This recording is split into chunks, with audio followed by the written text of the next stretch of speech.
నా కుటుంబం ఏం నీ కుటుంబం ఇక్కడ నీదేదైనా శివ కుటుంబమా? శివ కుటుంబంలో సమైక్యం ఎలా ఉంటుందో, శివుడు వాహనం ఎద్దు, అమ్మవారి వాహనం సింహం. ఒక్క చూపు సింహం ఎద్దుకేసి చూస్తే శివుడు అమ్మవారి ఇద్దరు ఉండరు ఇక్కడ. సింహానికి ఎద్దు శత్రువు. శివుడు మెడలో పాము ఉంటుంది, పాముకి ఏం ఆహారం? ఎలక. వినాయకుడు వాహనం ఎలక. వినాయక చవితి నొక్కేస్తే మళ్ళీ ఆయనకు వాహనం లేదు ఇక్కడ. కుమారస్వామి వాహనం నెమలి.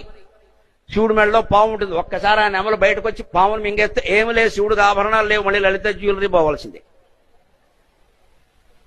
ఇంత వైరం ఉందండి శివ కుటుంబంలో. ఒక వాహనానికి ఇంకో వాహనానికి పడదు. పరమశత్రువులందరూ కలిసి ఉన్నారు. ఎందుకు తెలుసా? భగవత్ సన్నిధిలో ఉన్నారు. కారణం అది, భగవత్ సన్నిధిలో ఉన్నారు.